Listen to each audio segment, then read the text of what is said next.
guys, it's Arsh and in today's video we're going to be doing something a little bit special. I'm going to be talking to you about this development, and you would have seen over the last year that we talked about how I was stress testing my portfolio, and we looked where houses had large gardens or unused land that we could get planning permission and develop some properties on. So here we have it. So before we do that, I need a small favour from you. If you wouldn't mind hitting the subscribe button and hitting the notification bell. Every time I release a video, you get to be notified about it. So let's get moving straight on. So as we walk into the property, I should say that we're approximately 99% complete. There's still a few bits that are left to be done. So as you walk in straight away, you can see that it's well, first of all, it's not decorated. And we've left lots of things hanging down, and there's a reason behind that, and the reason is that decorator can come and paint around it so that they're not painting the appliances, they're painting around it. So that's a little tip for you if you haven't already picked up on that. So lots of things are dangling about, so we're approximately about a month away. I'd like to say 2 weeks away, but let's say a month, which includes decorating and also applying some flooring to the ground as well. So as you walk through straight away, on our right hand side, we've got quite a large lounge. Looks out to the front of the property. Again, a decent size. We've made the house so that it is very family friendly. So let's keep moving straight on into the kitchen. The kitchen has been structured as a kitchen diner. So you can see that the kitchen, we've tried to make it again as user friendly as possible. We've hid away quite a few of the appliances. You've got a boiler cupboard there, you've got integrated appliances throughout. And again, we've kept an area where a family could potentially just come and dine and not have to walk through into their main lounge. You'll see out going into the garden. Again, we're waiting on bits of landscaping to be completed. So we're waiting for some lawn, waiting for some decent weather. And the property next door is an identical footprint of what you see here. So we won't go through both, but I'll talk you through this one. So keep moving on. We're going to shoot upstairs. And then we'll start talking about some figures.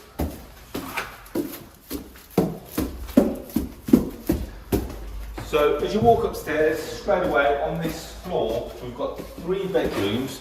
So we've got 1 single room to our right, and then we've got 2 double rooms.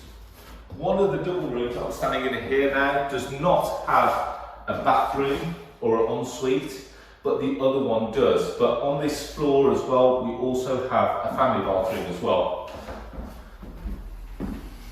So again, we've got the family bathroom, so that one has bath, overhead shower, toilet, hand wash basin, and then this bedroom, again, the double-sized bedroom, but it's got its own ensuite. So 2 of the bedrooms in the house have got en-suites. We've then got the family bathroom, then we've got a bedroom that doesn't have an ensuite, and a single bedroom that doesn't have an ensuite. So finally, let's quickly go upstairs.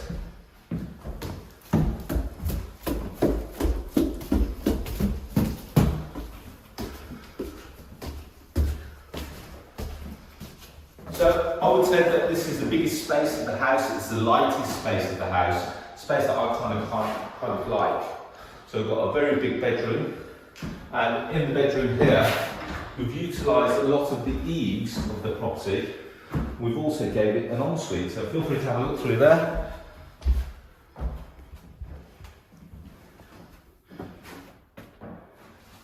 So let's talk about the figures. Let's talk about the financials. The good thing with this project was that we didn't actually have to buy the land. We already owned the land. The land was redundant parking for some other properties, so we utilised some of the land from other properties that we owned. Now, the other bad thing I would say about this project, it probably took longer than we originally anticipated. We expected approximately 9 months. Now, this project actually took us the best part 12 months. Now, there are pros and cons to that. It's obviously a negative because it took longer. The fact that we didn't have any land costs or any finance costs on the project meant that we were under no real pressure. So every time a property became empty in one of our HMOs, or a room became vacant, or a flat became vacant and it needed decorating or refurbing, we would take the builders off from this project and put them on there, because that was more of a quicker income generating task. So that's one of the reasons why it delayed. Other delays came because we had material shortages, price hikes, so we had to shop around. So that started to eat into some time. We had some little issues with regards to ground investigation reports and stuff that we had to adhere to, but they were easily overcame. But overall, it's taken us approximately 12 months.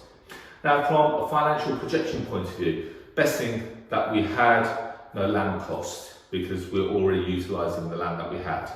Finance costs, we didn't go off and get any external finance, so we were not reliant on paying interest charge to a development company or a development finance company. So that allowed us to spend our time. So we built these out of our own physical cash reserves and also cash flow from other properties that are generated over that 12-month period. That kind of also played a factor into why it took us so long to do it.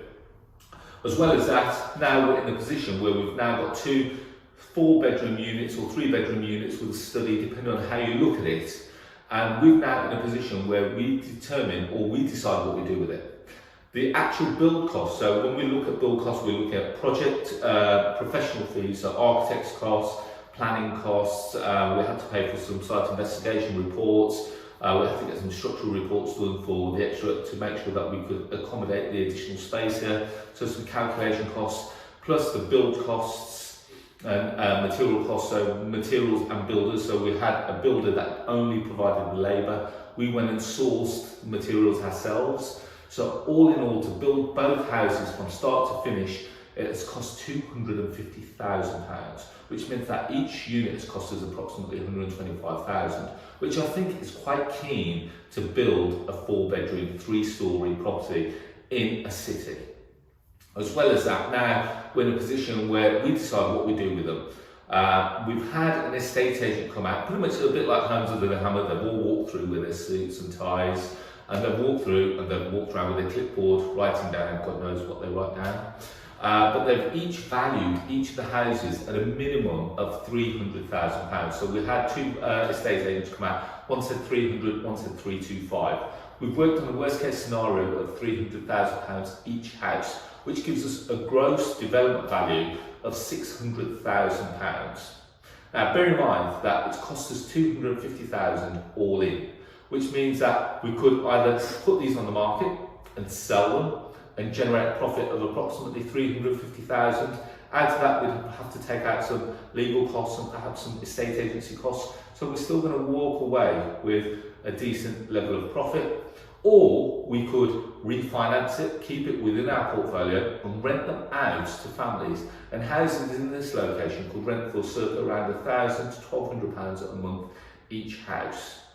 As well as that, because we're going to refinance, based on a gross development value of both houses of £300,000 each, gives us a gross development value of £600,000, we could refinance up to 75% of that figure. Means that a bank would allow us to pull out £450,000, which means that not only do we replenish the £250,000 that we put in for this development from our own reserves, but we also get almost like a cashback of £200,000. Now, it will all depend on you and your circumstances whether you decide to take that £200,000 or keep it with equity within the property and use that, save it for a rainy day. Me personally, I'd rather keep the debt level low, probably just take the funds out that we've used for from our own pocket, so that we can do that for other projects. And should I need to lend on something in the future, I can then come and refinance this for a further amount and get the funds out that we require. So there we have it, guys. Hopefully, it's just a short and sharp video. Lots of you have asked about the figures on this video, so I was really keen to get that across to you. So we're pretty much less than 50% geared on this project, and it's a great position to be in, especially because we had no land cost. If we had land costs involved, then that would have been a completely different proposal altogether. As always, if you want to connect with me, you can connect with me on social media. You can find me on Facebook, LinkedIn, Instagram and Twitter under the handles of Arsh. As well as that, if you like more free content like this, go and check out my podcast, which we release every Tuesday at 6 AM. It's called The Property Rebel. and we do not conform to the property norm. I know she's going to laugh in a second when I say that. So go and check us out on Spotify, go and check us out on Apple Podcasts, Google Podcasts, Stitcher, just to name a few. Finally, if you haven't already done so, go and check out the Property Investor app. I'm actually wearing our merch today, I can't believe it. I'm just test driving this for an up and coming exhibition that we're doing this week. So if you haven't already done so, go to the Property Investor app website, which is propertyinvestor.app.co.uk, or if you've got a smartphone, go and check out Property Investor.